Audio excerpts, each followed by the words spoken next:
No, I didn't forget. I was just seeing who was going to stand up and leave before I got up here. In case you can't see very well or hear very well, I am not Bob Buchanan. Bob and I swapped places, so you've got me today instead of Bob. You know, we learn in high school science that time is relative. And boy, I can attest to that. Usually when I come in here on Sunday mornings, the time from the beginning of services until the sermon just kind of drags by until we get to communion, and then it goes pretty well, but it's kind of slow. Boy, it flew by this morning, I want to tell you. I am going to say some things today that, if taken out of context, would make some of us uncomfortable. I want to apologize for that beforehand. It's not intended to, and these things that I will say are not my opinion. They're things that I'm going to read from some research that has been done by some Christian pollsters, and it has to do with how we see ourselves and how others see us. I want to read very quickly from Romans 10. It says, everyone who calls on the name of the Lord will be saved. But how can they call on one they've not believed in? And how can they believe in one they've not heard of? And how can they hear without somebody telling them about it? And so we come to the chapter 2 of my sermon, which is outreach. And today I want to ask a couple of questions, and I hope that we can answer them. What is the focal point of our outreach? What are we doing with outreach? Who are we trying to reach, and why are we doing that? There are several groups that we might or might not be trying to reach. Let's just look at these groups for a moment. We say, all right, we're going to do some outreach. Who are we trying to reach? Are we trying to reach other Christians who are similar to us? And if so, where are they? Or we're not trying to reach people in other congregations. We're not going and soliciting people from other congregations. We have people who move in, yes, and we have people who transfer in from other areas. That's not who we're trying to reach. Well, are we trying to reach other Christians who are Christians that are not similar to us? You say, no, wait a minute, is there such a thing? Well, one of the slogans of the Restoration movement was, we are Christians only, but not the only Christians.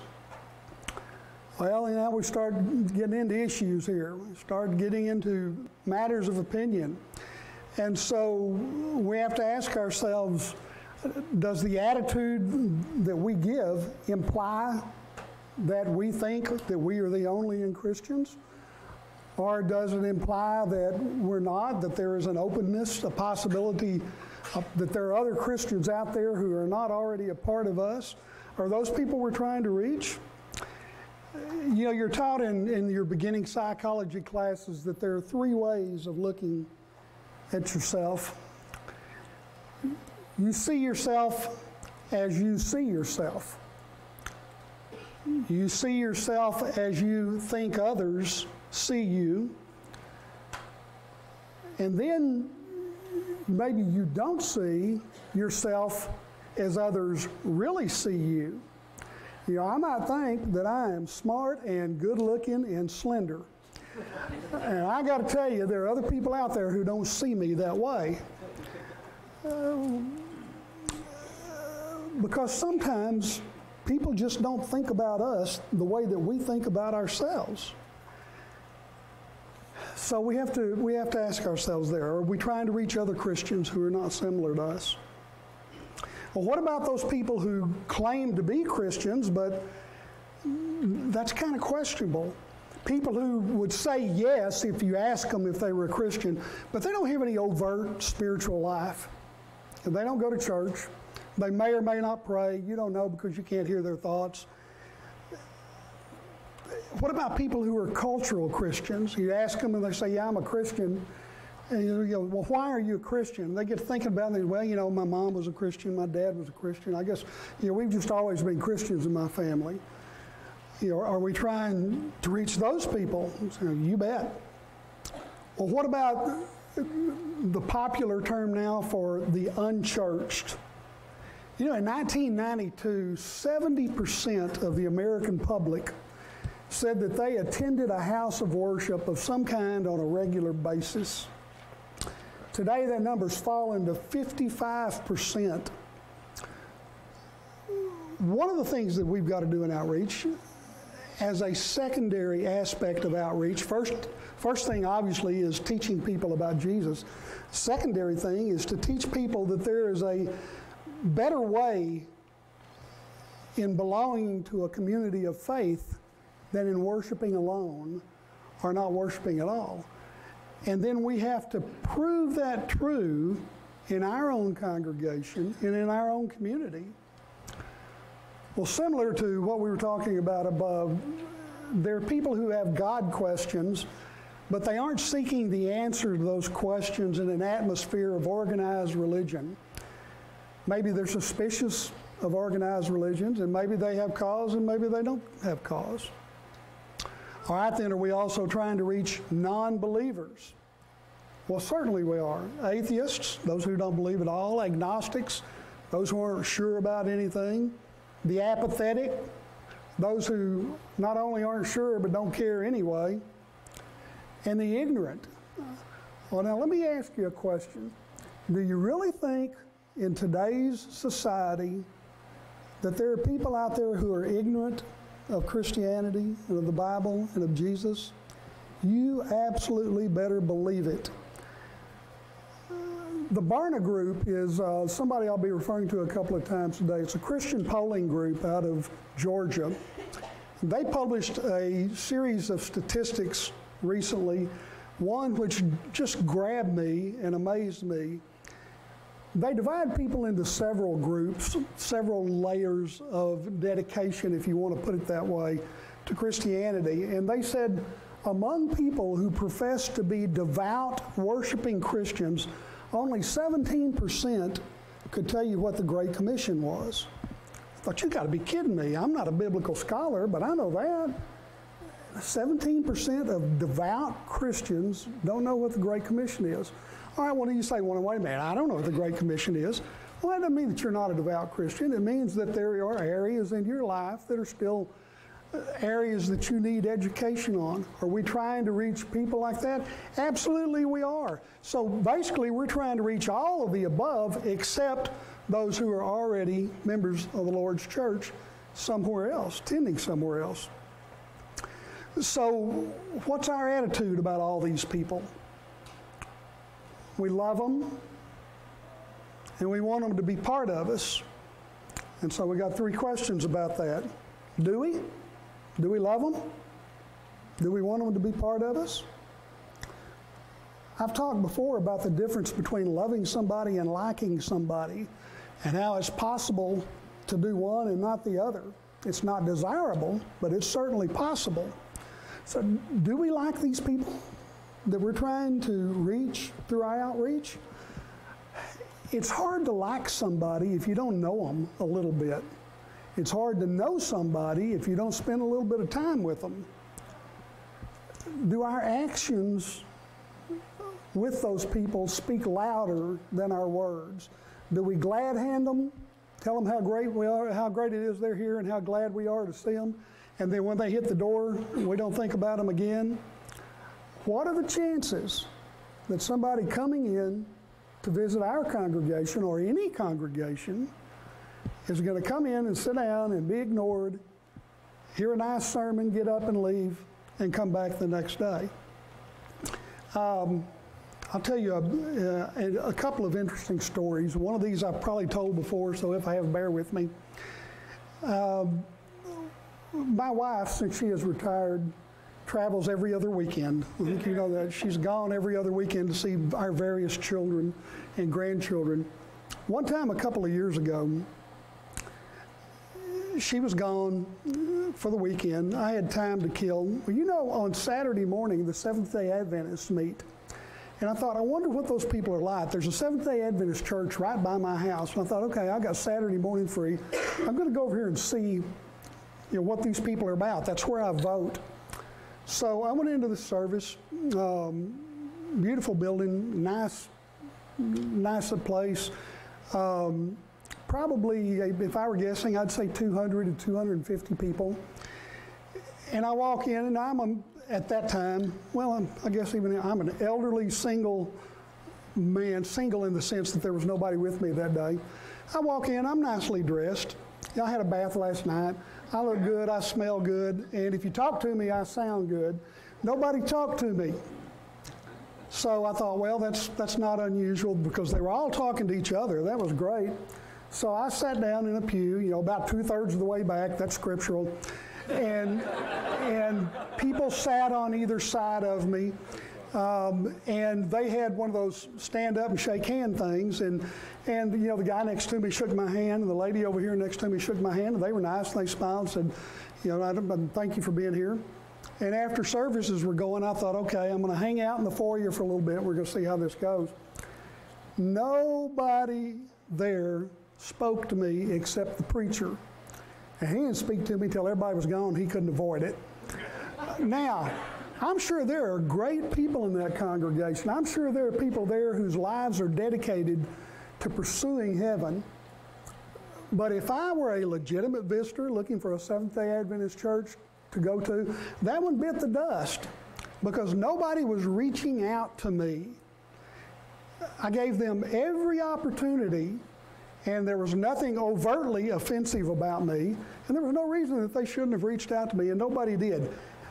So their actions spoke louder than their words. Do our actions speak louder than our words? Well, you talked about devout Christians there. I'm going to get into an area now where some of the things that I say are not complimentary to us. And again, I want you to understand that I'm quoting here. I'm not stating opinion, although we could have great discussions on some of these issues. So let's look, as we devout Christians are talking about reaching out to other people, let's talk about what those other people see when they look at us. One of the things that Barna reports is that the most highly desired characteristic in those who have questions about all matters relating to God is someone who listens without judgment. There's a whole series of sermons right there, but that's the characteristic that these non-Christians or non-practicing Christians want in a Christian person, is somebody who can listen without judgment. Some of you are familiar with the Huffington Post. It's an online magazine. It's a very opinionated magazine up and down the spectrum. It can be a very opinionated in a conservative manner and very opinionated in a liberal manner sometimes. But recently I read an article on there about people leaving the church. And it was written by a person who does not go to church, but it was quoting another article that had been written by a relatively well-known Christian writer. I won't use his name in this, but in the article that the Huffington Post was quoting, the Christian writer identified Christians, those who claim Christianity, to fall into three groups. He said there are cultural Christians, we talked about that a minute ago, people who identify as Christians simply because their culture says that they ought to be Christians. Secondly, he identified what he called congregational Christians, which are those who are loosely, in his opinion, are loosely affiliated with the church. Maybe they go sometimes, maybe they don't. Maybe they're Easter and Christmas Christians, but they're not strong attenders. And then he identified what he called convicted Christians, those that he identified as actually living their faith. And this Christian writer said that those people who are leaving the church are leaving because their faith is weak, or it's misguided, or it's non-existent. Now, the author of the article in the Huffington Post, who was quoting this Christian writer says, wait a minute. He says, I've got news for you, Mr. Writer. He says, there are scores of people who have left the church not because they possess some phony or inferior faith, as you would like to leave, but precisely because they do not want to be around judgmental people like you. They have left not to abandon their faith, but precisely because they wish to preserve it. You would be much better off to leave the judgment to someone, and he capitalizes the word someone, infinitely more qualified to do so. And in parentheses, he puts Matthew 7:1. Matthew 7:1 says, don't judge, or you will be judged. Well, that's a pretty rough opinion of convicted Christians. Do we deserve that? What causes people to form these opinions? One responder to a Barna survey said, I'd rather go to church with a bunch of messed up people who are looking to find out what God is like than with religious people who think that they are his enforcers. Are we his enforcers? Well, I don't know. Maybe we are, maybe we're not. I guess it depends. I mentioned a moment ago that 62% of Christians, of non-Christians and lapsed Christians say that they would be open to talking about faith matters with someone who listens without judgment. But of that 62%, only 34% of those say that they see this trait in the Christians they know. Well, that doesn't sound like the way I see myself. It probably doesn't sound like the way you see yourself. Let me tell you another story, an example, and this is my bad. A year or two ago, I was visiting with somebody from another congregation out of state, and in talking about outreach, they said one of the things that they do is they provided funding for a local school to provide breakfasts for all the children in the school, regardless of whether there was a financial need or not. They just said, we got in touch with the school and we funded breakfast, so we know every kid in that school has a good breakfast. There was no proselytizing, there was no preaching, they weren't handing out pamphlets to the kid. They were just giving the school money to feed the kids. And of course, word gets around on something like that. You know it does. I thought, what a great idea. I came back, I talked to our elders about it, and they said, yeah, that sounds like a pretty good idea. Why don't you explore that? So I called a local school district, which shall remain unnamed, because I don't want them coming and telling me, well, now, wait a minute. Anyway, I called them and I said, you know what? We would be interested in pursuing a financial arrangement with you to provide breakfasts or lunch for the children of your school. Would you be interested in something like that? They said, well, shoot, yeah, we think we would. What's your name and number? I'll have somebody get in touch with you. So a day or two goes by and somebody got in touch with me and they were very interested. But as we discussed back and forth with emails and telephone calls, their need was not what I had in mind, what John McAfee, had in mind. I was envisioning providing food for those who needed food. By the time we got to okay, we're going to get specific about this, their need had changed into something that I did not feel was a legitimate need for our school system. It had nothing to do with providing sustenance for anybody. Basically what it boiled down to is they wanted us to provide gasoline cards for teenagers who were in an alternate school so that they could get back and forth to school and back and forth to work. And I thought, boy, that's a lot different from providing food for somebody. And so I hopefully graciously declined to do that. And I came back and I told the other elders about it, and I think they were, well, gosh, that's unusual. And so it went by the way. Well, now that I think back on that, is that my prejudice? As a practicing Christian, Should I have thought, this is the need that they have, they've expressed a need? Should we feel that need? Well, regardless of whether we did or did not feel that need, the question now becomes, what do they think about us? I mean, I'd identified the Centerville Church of Christ as those who are interested. What do those people think about us? And I wonder about that, and I worry about that, and I pray about that.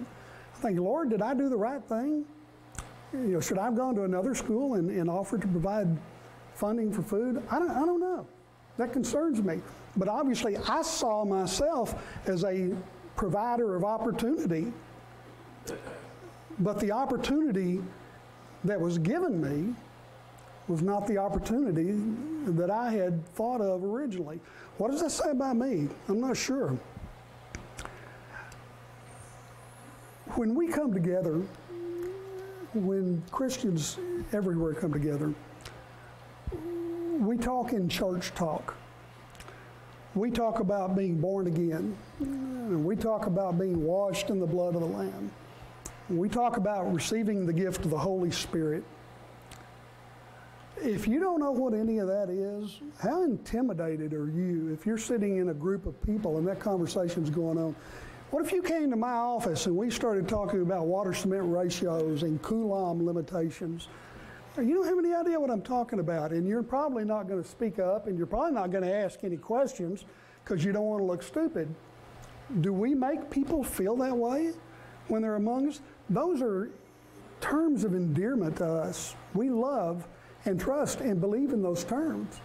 But to those who are not familiar with those terms, when we're talking with them, are we using terminology that, number one, they don't understand, and number two, intimidates them and pushes them away from what we want to do? I was thinking as we were singing, if you walked into a Starbucks and you walked up to order your grande hot chocolate, and you happened to hear a table, two people sitting next to you, overheard their conversation, and one of them was explaining to the other one something that happened in their church the week before, and explaining why it happened. They're just having this conversation. And you get your latte and you turn around and you walk and you look, and there's this guy who's just walked in and he sat down. He's pulled out a folding sign and he sets that sign down on his table, and that sign says, "Would you like to talk about Jesus?" All right, now I ask you, which of those situations is outreach? Both of them are outreach. One guy, Mr. Wonderful, has an outgoing personality. He'll talk to you about anything you want to talk about. You can ask him any obscure point of the Bible that there is, and he's either got a concordance or he's got Google handy, and he'll talk to you about anything. This other table, you have a one-on-one conversation going where a fella is explaining. We take communion every week because that's what we feel the Bible says. Both of those are outreach. Now, it's also dawned on me that in my discussions in January and my discussions now when talking about outreach, because of my personal mind slant, I'm identifying outreach more with talking one-on-one or in a very small group than in large participations in outreach, such as funding Midwestern Children's Home or contributing to a church that needs financial support. Those are also good activities. As an eldership here, we tend to concentrate on the concept of our community, our congregation. What can we do within our community to further the cause of Christ? What can we do within our congregation to encourage people to consider talking? Do we give the opinion when we get a chance to talk to others that it's our way or the highway? It's our way or no way at all?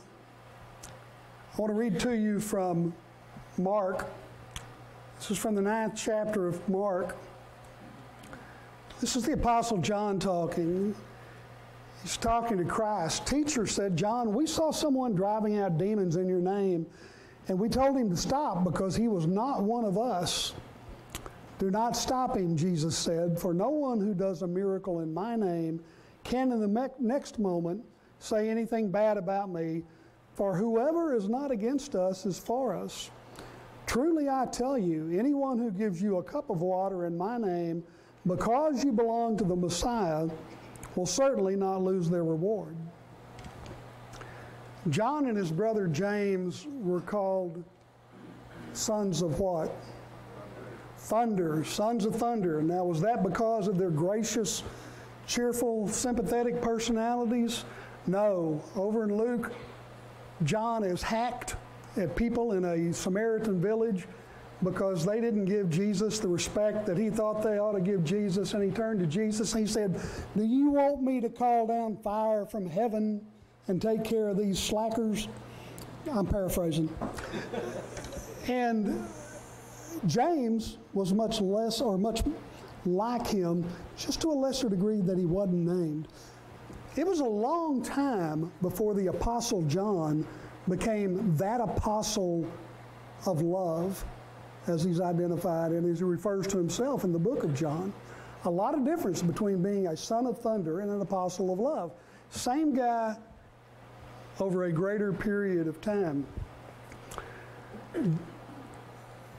When we talk to outsiders, quote outsiders, people outside the Christian faith, how do we present ourselves? Do we present ourselves as the only answer, or do we present ourselves as the messengers of God wanting to share the gospel with them? Thomas Campbell, not Alexander Campbell, but Thomas Campbell made the statement that I consider anyone a Christian who professes faith in the crucified and risen Jesus Christ and is obedient to the extent of his knowledge. To the extent of his knowledge. In our outreach, we are not dealing with biblical scholars and theologians. We're dealing with people who want to know more about God. And we need to be telling them more about God and more about Jesus, and less about our differences with others who believe in God and Jesus. There is a joke, and I'm not going to tell the joke, I'm just going to kind of refer to it here. It's written by a comedian named Emo Phillips. Some of you have probably heard of him. It has to do with doctrinal differences in a church, and it's about a guy on a bridge who's fixing to jump off a bridge and commit suicide, and another man walks by and sees what's happening and tries to engage him in conversation and stop him. And in the process of conversing with this guy, trying to keep him from jumping off the bridge, it comes out that not only are they both Christians, but eventually, they both go to the same church.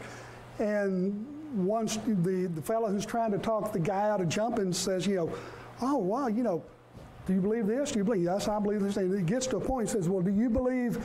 And the guy says, "No." And he says, "Go ahead and jump." Sometimes that's the way we are in the way that we appear to other people, is we get to a point of doctrine over which we can't quite agree, and not only do we not agree, but we cut people off. It's a good question there for our procedure with other people. It's important to note that God's Word has not changed, and the things that God requires of us and of the people to whom we reach has not changed. We cannot, in spite of some of the things that I've referred to and said this morning, we cannot dilute the will of God or what the gospel says in order to avoid offending somebody's sensibilities. But what we can do is be sensitive to their level of spiritual maturity, to their level of knowledge, and know that if we establish a relationship with them, we will have the opportunity to help them grow from the milk of knowledge to the meat of knowledge. So what about us and love? We know that the two greatest commandments are love the Lord your God with all your heart and all your mind and all your strength, and the second is love your neighbor as yourself. And we know that Paul went to great lengths in 1 Corinthians 13 to talk about love and the power of love, and he finishes that passage by saying, and now these three remain, faith, hope, and love, but the greatest of these is love. Well, there's another verse that we don't quote very often. We don't think about this very often, or at least we don't mention it. It's 1 Peter 4:8, and it says, above all, love each other deeply, because love covers a multitude of sins. You will say, now wait a minute, which sins does it cover? Well, I don't know, but it doesn't cover that one. That's a bad sin. Are there any good sins? The Bible says that love covers a multitude of sins. That means those sins that are committed by those whom we're trying to reach, and the sins that we commit in trying to reach them. Love covers a multitude of sins. All right, well, in the final analysis, our question about outreach, assuming that we're all in agreement that it's something we ought to do, question's got to be, who is going to do it? Are we going to leave it to the visitation committee? We're going to leave it to the preacher? Maybe going to leave it to the elders? If you're going to do it, what does it mean for you? It only means that you have to treat the people who come and who we reach the way you would like to be treated. That's it. That's outreach. People don't care how much you know till they know how much you care. In our efforts at outreach, let's remember, we are spreading the gospel. The gospel is the good news of Christ. There's time for education beyond the spreading of the gospel. Let's reach out and do our job on a one-on-one basis with those we know, and we'll worry about greater, larger programs at a later time. If you don't know the love of Christ, we'd love to share it with you. If you've done things that you regret and you'd like to ask us to pray for you, we'd do that. Or if there are needs in your life, we'd be happy to do any of those things. If you have those needs, please come while we sing this song.